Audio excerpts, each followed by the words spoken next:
여러분 안녕하셨습니까? 오늘은 1월 23일입니다. 이 김학의 불법 출입 금지를 시킨 바로 이런 부분에 대해서 공익제보자가 외압에서 수사를 못해서 부끄럽다고 진솔하게 얘기를 했습니다. 지금 우리는 공익제보자가 누구인지를 잘 모르겠습니다. 그런데 이분이 아마 수사에 관여한 것 같습니다. 김학의 불법 출금, 외압에 수사 못해 부끄럽다. 이런 얘기를 조선일보 법조기자가 기사를 취합을 해가지고 쓴 내용 중에 그런 제목이 있습니다. 그렇다면 공익제보자가 수사에 참여를 했는데 외압에 수사를 못해서 부끄럽다. 이런 얘기가 나왔다는 건 이거는 엄청난 권력의 장난이 있었다. 못된 권력의 어떤 압력이 이 수사를 이렇게 못하도록 만들었다. 이런 얘기가 되겠습니다.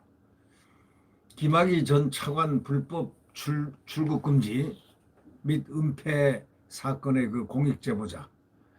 이분이 누구인지를 지금 모르지만 수사에 참가했다는 그 공익법무관이 아닐까라는 추정은 해보지만 누군지 잘 모르겠습니다.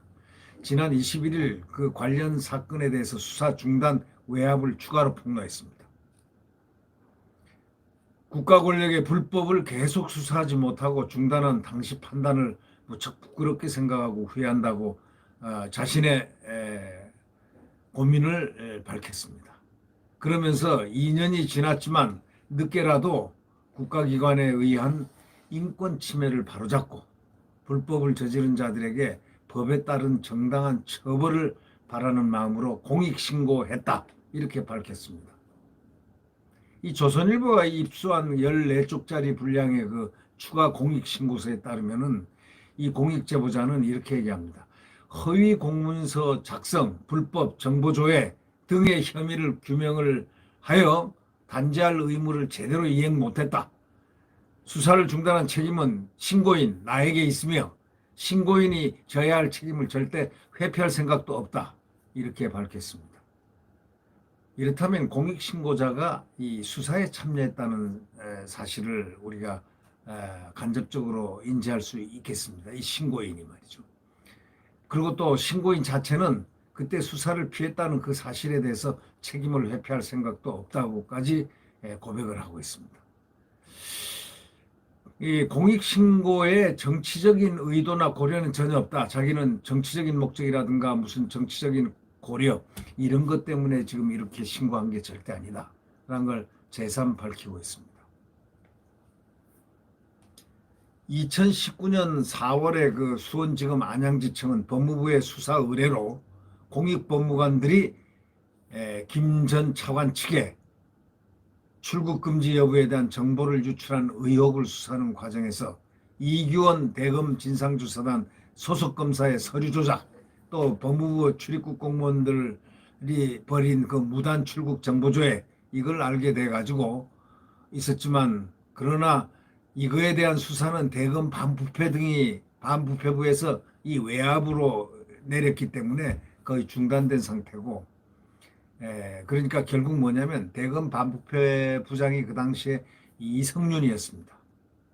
19년도니까 말이죠. 19년도 4월 달이니까. 그렇다면은 이 대검 반부패부장 등의 외압으로 중단됐다고 볼 수도, 광의로 볼 수가 있겠습니다. 이것을 공익제보자가 폭로한 겁니다. 이 공익제보자는 지난 3일부터 21일 사이에 국민권익위원회 총 4차례에 걸쳐서 이 내용을 공익신고했습니다. 아무리 나쁜 잘못을 저지른 죄인이라도 적법 절차에 따라 수사와 재판을 한 후에 처벌을 해야 되는 게 진정한 법치국가라고 이 공익제보자는 생각하는 겁니다. 그러니까 적법 절차하고 원칙은 어떤 선언적 법률에 그쳐서는 안 되고 권력기관 종사자에게 경각심을 줘야 되고 제대로 그것이 작동되게끔 해야만 그것이 의미가 있다. 이렇게 그의 신고 취지를 명백하게 밝혔습니다. 참으로 이 공익 신고자가 누구인 줄 몰라도 정말 훌륭한 그런 사회적 양심을 갖고 있고 법률적 양심, 소위 법치주의의 완성을 지향하는 가치지향적인 사람이란 걸 우리가 느낄 수가 있겠습니다. 이분은 이런 글을 남겼습니다. 공익신고서에 왕이 나라의 주인 돼서는 아니 되네. 왕이 나라의 주인이 돼서는 아니 되는 대통령이 우리나라 주인이 돼서야 되겠느냐 이런 얘기하고 또 일맥상통할 수가 있겠습니다. 나라의 주인은 백성이 하네. 나라의 주인은 국민 주권, 국민이다. 이런 얘기 아니겠습니까? 지금의 조선은 백성의 것이 아닐세. 지금의 조선은 백성의 것이 아닐세. 이렇게 비유를 했는데요. 그럼 지금 대한민국은 지금 국민의 것이 아니다.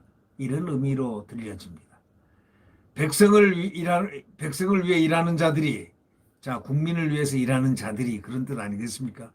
백성 위에 군림하고, 국민 위에 군림하고, 자기 것을 지키려고, 자기 권력을 지키려고, 이런 뜻이겠죠. 패를 가르고 싸우는 자들, 사리사욕에 눈이 멀어, 왕 앞에 붙어 간언하고, 이 말이 뭐겠습니까? 예를 들면 이렇게도 생각할 수가 있죠. 왕 앞에 붙어 간언하고 같으면 대통령 앞에서 붙어서 간사한 교훈으로 대통령을 속이고 뭐 이런 뜻도 되겠네요. 자기와 다르다 하여 역도로 모는 그들, 나의 생각과 나의 모든 것과 다르다 해서 완전히 적으로 돌리는 그들이라는 이렇게 해석을 해도 될 것 같습니다. 지금의 조선은 그들 것이네. 자, 지금 대한민국은 누구 것이냐? 그들 권력자들 것이냐? 이런 뜻, 의미가 또 해석을 해봄직도 한데 그건 해석은 자기 마음대로 하는 것이죠. 네. 이게 어디서 나오는 대사냐면 조선 명탐정에 나오는 대사입니다. 근데 이 김학의 전 차관 불법 출금 및 은폐 수사 중단 외압을 폭로한 공익제보자는 국가기관의 불법 혐의를 확인했는데도 수사를 중단하도록 외압을 받은 상황과 심경을 바로 이 대사로 대신 설명했습니다. 그러니까 이것이 바로 지금 이 나라다. 이런 심경이었다. 이렇게 지금 생각을 하는 겁니다. 심경을 이 대사로 대신 설명했다는 겁니다. 2019년에 4월 달에 수원지검 안양지청 법무부가 수사한 공익법무관의 김학의 전 차관에 대한 출국 금지, 정보 유출 사건을 수사를 했는데 출입국 심사과 직원들이 김 전 차관 정보를 불법 조회하고 또 대검 과거사 진상조사단에서 파견된 이규현 검사가 서류를 조작해가지고 긴급 출국 금지 또 시키고 또 차규근 출입국 외국인 정책본부장 이 사람이 이걸 승인한 사실을 자기 이 공익제보 신고자가 알게 된 것이라는 거죠. 이 차규근 출입국 외국인 정책본부장이라는 사람은 민변 출신인데 이 민변 출신인가 아마 우리법연구원가 민변 출신일 겁니다. 이분이 3년간 원래 이 개방형직이 원래 검사가 하던 자리인데 개방형으로 들어와서 어떻게 왠지 들어와서 민변 출신이 들어왔습니다. 3년을 했습니다. 그런데 또 이번에도 연장이 돼서 6년을 하게 됩니다. 그런 사람을 얘기하는 건데 이 사람이 이를 승인한 사실을 알게 됐다는 겁니다. 그렇다면 그 당시 법무장관이 누구냐면 박상기입니다. 이 박상기도 보고를 받고 묵인했던 정황이 드러났다고 분명히 얘기를 하고 있습니다. 이 공익제보자는 상당히 이 대단한 이 법치적 감각을 갖고 양식과 이 나라에 대한 우국 충정이라는 이런 것이 어려 있고 서려 있는 그런 분 같이 저는 느껴집니다. 이 공익제보자는 이렇게 또 얘기합니다. 충격적인 내용을 보고받은 후에 긴 고민의 시간을 가졌다고 자기 가슴에 아픈 그 부분을 얘기를 합니다. 교수 출신 장관, 인권 변호사 출신 출입국 본부장, 파견 검사 이규원, 왜 이런 일을 했을까? 혼자 한 일일까? 수없이 의문을 갖게 하는 사건이라고 이렇게 말을 했습니다. 공익제보자의 고뇌를 얘기한 겁니다. 지금. 이 안양지청은 그의 5,6월에 그 휴대전화 17대를 포렌식하고 출입국 심사과 직원들을 소환을 했습니다. 그러자 대검 반부패부하고 법무부 등 여러 공로로 수사 중단을 해라 라는 그런 압력이 왔다는 겁니다. 결국 그해 7월에 야간에 급박한 상황에서 관련 서류의 작성 절차가 진행됐고 동부지검장에 대한 사후 보고가 된 사실이 확인되어 더 이상 진행 계획이 없음이라고 그런 보고서를 남긴 채 수사가 중단됐습니다.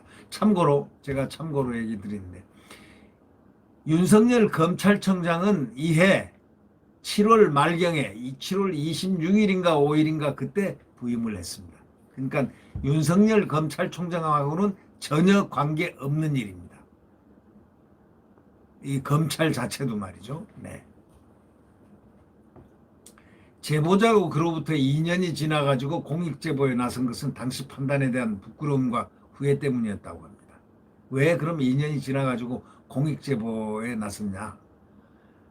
당시 판단에 대한 부끄러움과 후회 때문이었다는 겁니다. 공익신고 과정에서 검사 선서를 읽어보았는데 불의의 어둠을 걷어내는 용기 있는 검사.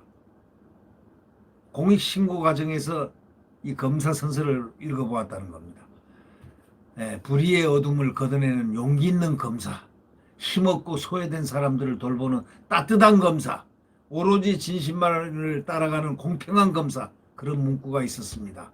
그러나 선서와 같은 사명감과 용기를 갖고 허위 공문서 작성, 불법 정보 조회 등 혐의를 규명하여 단죄할 의무를 제대로 이행하지 못했습니다.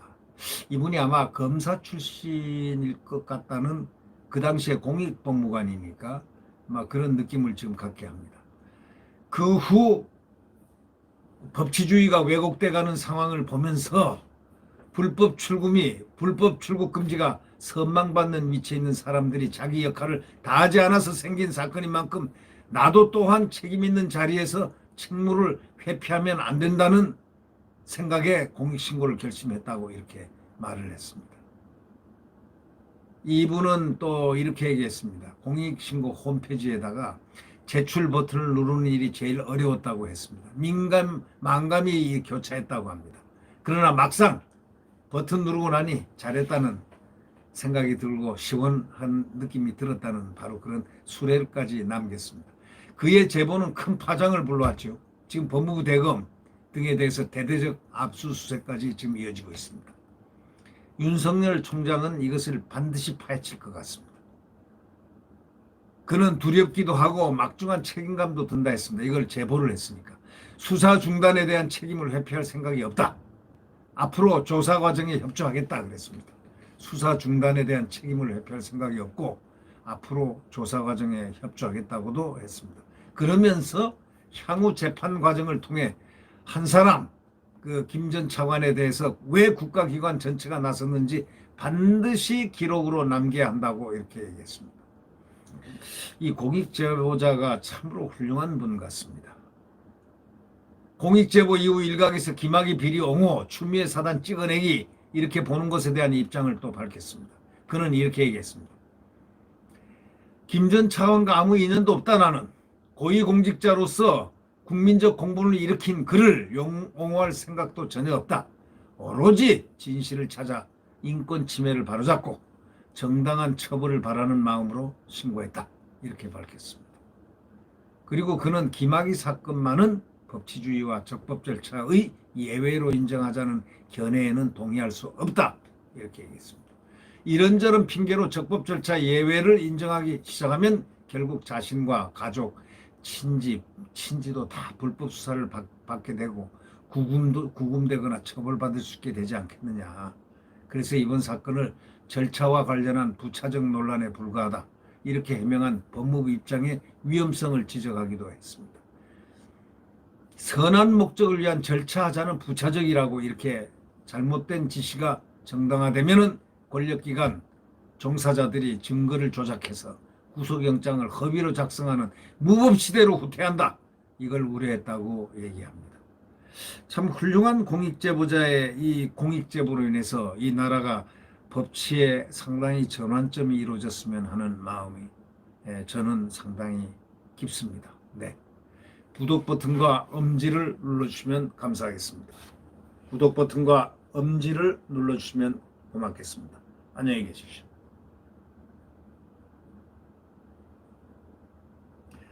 지금은 암흑의 시대입니다.